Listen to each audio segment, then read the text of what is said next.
O vídeo que vão ver a seguir tem o patrocínio da Ventask. A Ventask é uma empresa que faz gestão de contact centers, faz promoção de pontos de venda e ativação de marca. Se quiserem perceber um bocadinho melhor o que faz a Ventask, temos um vídeo no nosso canal que fala um bocadinho da experiência da Ventask. Nesse vídeo entrevistamos Margarida Abreu e o título do vídeo é Uma Carreira nas Vendas. Obrigado à Ventask. Bem-vindos ao canal YouTube da Happy Work, mais uma vez. Desta vez estamos aqui com o Great Place to Work Institute. Estamos aqui com Maurício Corbichek e com Luís Costa. Bem, antes de mais, tenho-vos a agradecer o facto de estarmos aqui hoje. Temos aqui um pequeno problema logo de início. Vocês são a única empresa que tem um nome tão giro como a nossa, porque Happy Work e Great Place to Work, de facto, são dois nomes muito bem achados. Desta é a parte também para o nosso lado. Então, e o que é que faz o Great Place to Work? Então, o que faz o Great Place to Work, a gente precisa voltar um pouco na história, e essa história é de vários anos atrás, né? Meados dos anos 70, logo após o final da Guerra do Vietnã, um jornalista americano na costa oeste foi contratado por uma editora para fazer um inquérito, ou seja, um trabalho de pesquisa que depois daria origem a um livro. E esse trabalho tinha como objetivo identificar nas empresas americanas, pelo menos nas empresas americanas e nas empresas globais instaladas nos Estados Unidos, o que essas empresas, o que os colaboradores identificavam como fatores positivos para trabalhar nessas empresas. Ele, como jornalista, não tinha nenhuma experiência nem em R nem em H, e muito menos no ambiente empresarial.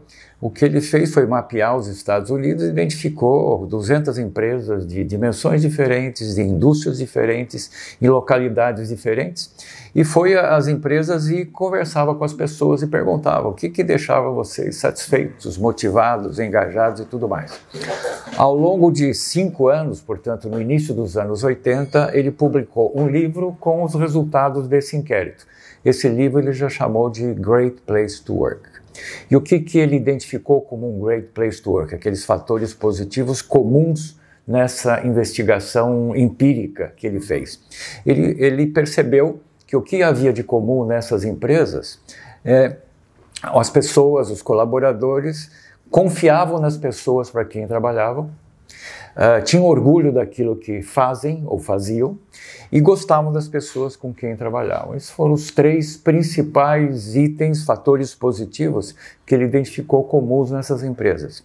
E é isso que ele chamou de um Great Place to Work, em que a confiança representa mais de 70% como fator de sucesso de ser um Great Place to Work.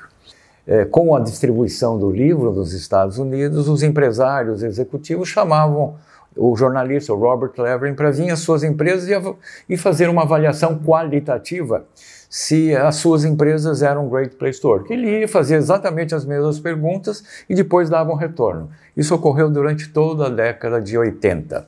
Quando começou a década de 90, portanto 15 anos após ter iniciado o processo, ele chegou à conclusão de que o modelo, o fundamento conceitual consistente e inovador, sob o ponto de vista de gestão do capital humano.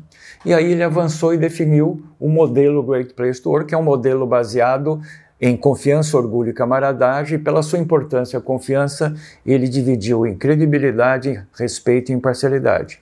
E para cada uma dessas dimensões, ele concebeu afirmações e depois colocou todo esse pacote de fundamentos conceituais, dimensões e afirmações numa planilha Excel e passou a ir às empresas para obter indicadores objetivos. Isso no começo dos anos 90. Meados dos anos 90, o Great Place criou um primeiro afiliado fora dos Estados Unidos, no Brasil, e pela empatia entre o Robert e um empresário brasileiro, no Brasil acabou se criando um centro de excelência onde se formatou um modelo de transformar esses 20 anos num negócio, esse negócio é um negócio de pesquisa. E aí efetivamente se criou o Instituto Great Place to Work como um instituto de pesquisa. primeiro projeto do Instituto de Pesquisa foi negociado no Brasil com uma editora brasileira, em que se fez uma pesquisa aberta e uma publicação das melhores empresas para trabalhar, com os indicadores objetivos que o Robert e esse empresário conceberam. E em seguida, esse mesmo projeto foi levado para os Estados Unidos, para a revista Fortune, no início de 1998. No começo dos anos 2000, se percebeu, o Great Place já estava instalado em mais de 40 países, toda a América Latina, vários países da Europa, inclusive Portugal foi o primeiro a ser o primeiro afiliado europeu, instalado no ano... Novo em Portugal, somos bastante inovadores. Sem dúvida. Em 2000, ou seja, completando 20 anos o ano que vem, ainda como o Instituto de Pesquisa em 40 países, portanto, já com umas bases de dados de 40 países, de várias empresas por trás disso, e mais do que as bases de dados, arquivos e ficheiros com as melhores práticas daquelas empresas que, segundo a metodologia Great Place to Work, eram reconhecidas pelos seus colaboradores como excelentes lugares para trabalhar. E aí se percebeu no Brasil, no começo dos anos 2000, que o principal valor acrescido às empresas era o pós-pesquisa. Ou seja, interpretar os resultados objetivos, os indicadores objetivos das pesquisas, construir diagnósticos e trabalhar com os diagnósticos no sentido de criar planos de ação. E aí o Great Place começou uma transformação para sair de um instituto de pesquisa e se tornar uma empresa de consultoria, de advisory, de pós-pesquisa. E é isso que se faz até hoje, e eu diria que estrategicamente essa é a parte mais importante das atividades do Great Place, que é a interpretação de resultados de pesquisa e todo o processo pós-interpretação, diagnóstico, criação de planos de ação, acompanhamento da implementação dos planos de ação, avaliação dos impactos que esses planos de ação estão trazendo nos resultados da empresa, assim por diante. E ao longo desses anos, foi evoluindo, inclusive, e entramos também no segmento da formação para as culturas de confiança. O Great Place de Portugal, eu posso falar do Great Place de Portugal de 2017 para cá, que foi quando eu me transferi do Brasil para Portugal e assumi o afiliado do Great Place. E quando encontrei aqui o Great Place de Portugal, ele estava exclusivamente focado na área metropolitana de Lisboa, somente como instituto de pesquisa. O Great Place não é somente um instituto de pesquisa, é uma empresa de consultoria. Em segundo lugar, o Great Place, durante mais de 16 anos, focando o mercado na área metropolitana de Lisboa. E nós expandimos o mercado para todo Portugal, inclusive abrindo uma regional no Porto. E agora estamos à procura ao longo do segundo semestre, devemos instalar uma regional também no centro do país, em Leiria ou Coimbra, alguma coisa assim, de tal forma que a gente consiga efetivamente cobrir todo o território nacional. E isso está sendo possível graças a um esforço muito, muito grande de marketing digital e de comunicação, porque para mudar o mindset do mercado é uma tarefa extraordinariamente desafiadora, para mostrar exatamente aonde que nós podemos acrescentar valor. Okay. E aqui está o Luiz Costa, que a partir do ano passado passou a fazer parte da nossa equipa, e ele é o responsável por toda essa parte de imagem, de marketing, de comunicação visual e assim por diante. Ok, então podemos passar a palavra. Então, como é que se trabalha uma marca destas? O que é diferente de outro tipo de marca? Inicialmente tínhamos uma impressão da marca, ou seja, ela estava assumida como tal, e agora temos que criar a disrupção naquilo que nós queremos chegar.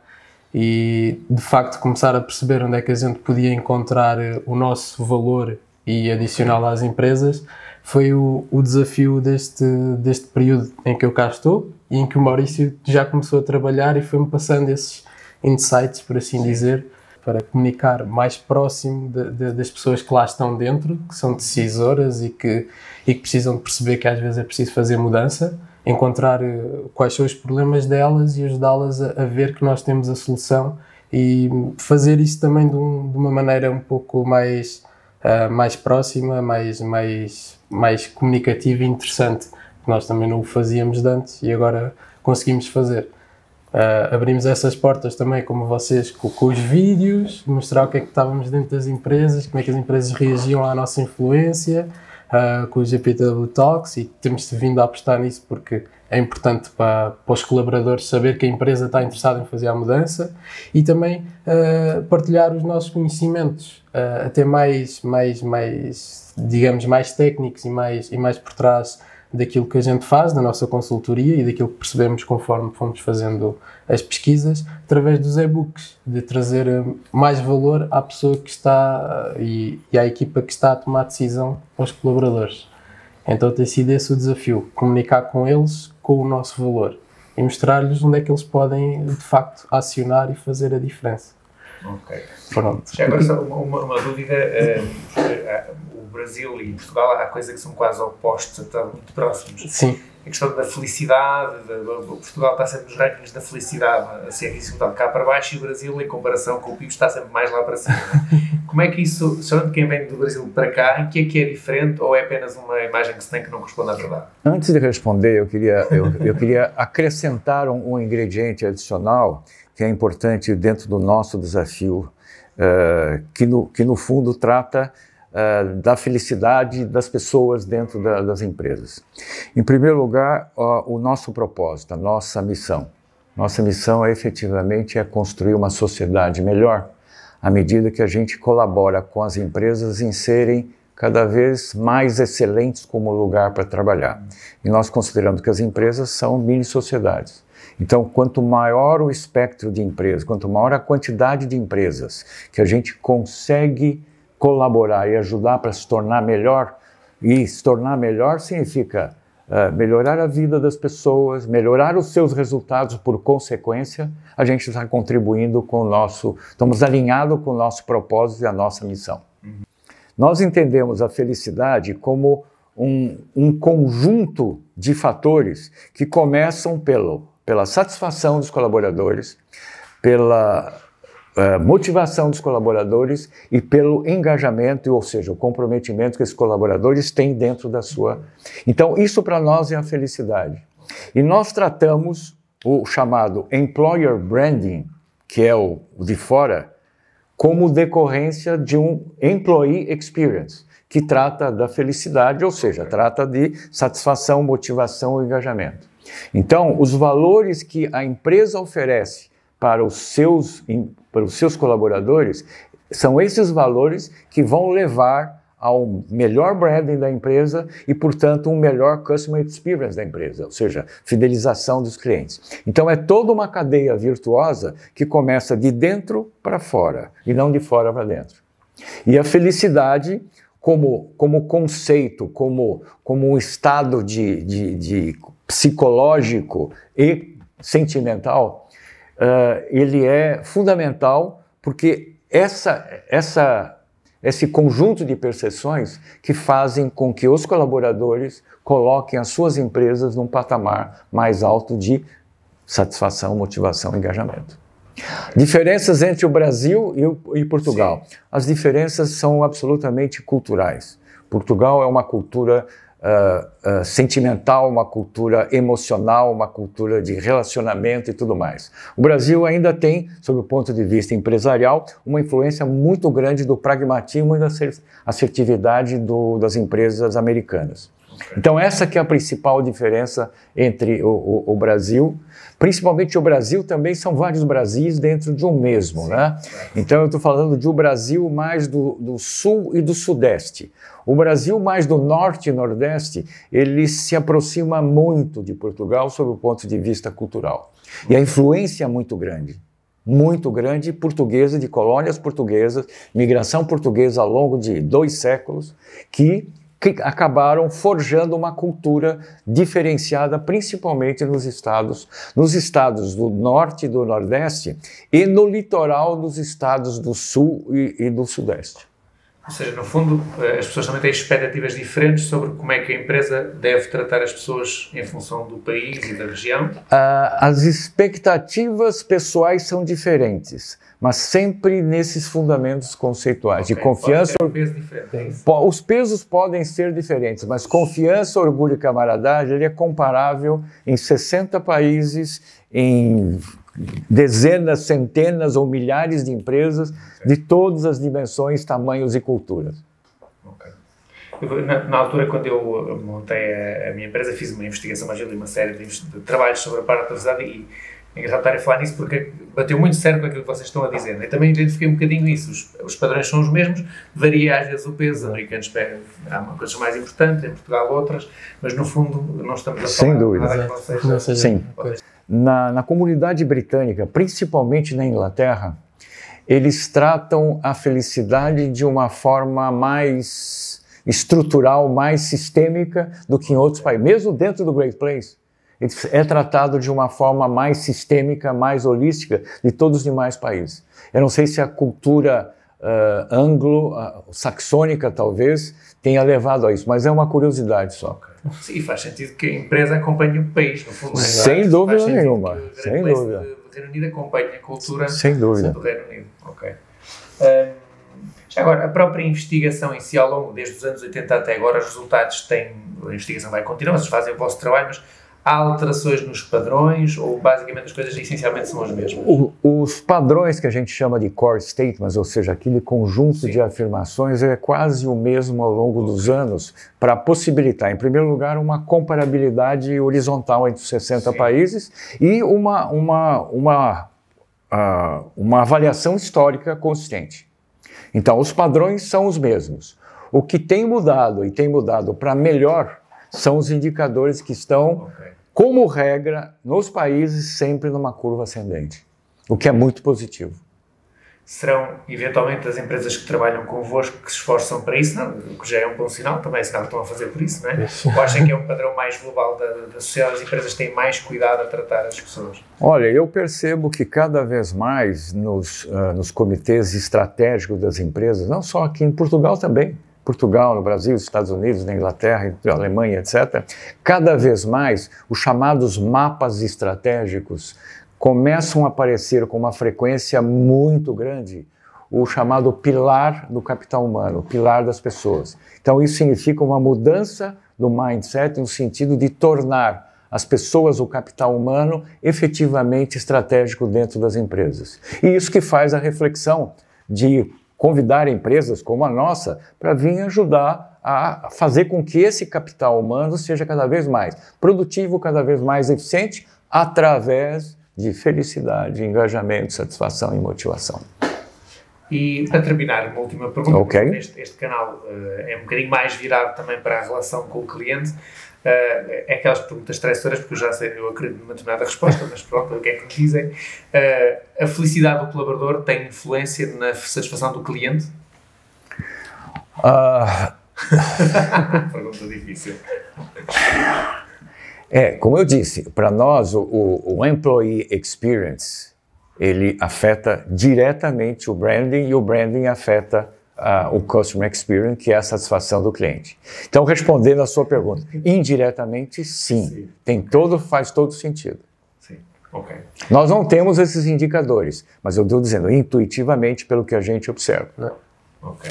Quer falar alguma coisa sobre isso? Não, eu concordo, pelo menos porque eu tenho tido a experiência de ir diretamente às empresas para relacionar mais com os colaboradores e sinto que isso vai afetar a forma como eles lá estão, a percepção, o ambiente que eles criaram entre eles. Depois sente-se quando a gente entra lá e eles ainda não sabem se eu sou cliente, se não sou cliente, o que é que eu vou lá fazer, mas eu já sinto que estou envolvido num bom ambiente, numa coisa boa, onde eu quero estar. Não? E, portanto, naturalmente também o cliente final... Exato, vai sentir isso, vai sentir isso. Só como um exemplo, como a gente já tem alguns anos de vivência nesse tema, eu tenho 20 anos de vivência nesse tema, então é muito curioso a gente entrar pela primeira vez na recepção de uma empresa ou no estacionamento de uma empresa em que tem um colaborador que é terceirizado ou é colaborador da empresa e já ter o primeiro contato com esse primeiro contato, a gente já imagina o que a gente vai encontrar lá dentro. É verdade, sim. E é muito curioso isso. Isso é para o bem e para o mal. É para o bem e para o mal, porque às vezes isso pode criar algumas barreiras e alguns preconceitos quando não é positivo. Por exemplo, puxa vida, eu estou entrando numa empresa, essa empresa não vai ser nunca um Great Place to Work. Isso é um pressuposto e muito perverso, muito perigoso. Mas o contrário nunca ocorreu. A gente perceber algo muito positivo e as pessoas muito satisfeitas, muito felizes de estarem lá, etc, etc. E sempre é positivo. Sim. Mesmo sem medição, mesmo sem absolutamente nada, a gente já percebe que vai ser positivo. Sim. É curioso isso. Temos começado agora recentemente, eu publico assim umas pequenas imagens com o momento uau, que é quando, na casa todos nós temos interações numa loja, ou que for, num restaurante, e a pessoa de repente tem aquele momento em que a pessoa, isto foi um atendimento brutal. Também nunca me aconteceu não deixar de ver noutros pontos daquela empresa. Portanto, não é isolado. Uma pessoa brutal tem que ter uma empresa, pelo menos, boa. Sem dúvida. No tratamento. Se for assim uma coisa muito má, a pessoa não vai conseguir ser uau, porque não tem espaço para isso. Vai, portanto, andar a enviar currículos rapidamente. Exato. Bem, muitíssimo obrigado. Nós é que agradecemos. É sempre uma boa experiência. Nós estamos aqui na Caparica, vamos agora passar o resto da tarde ali na praia. É para poucos isso, é para poucos. É um discurso happy work, mas agora vamos fazer enfiar a trabalhar. Muito obrigado. Portanto, sigam o nosso canal, podem subscrever, fazer like, partilhem. Muito obrigado.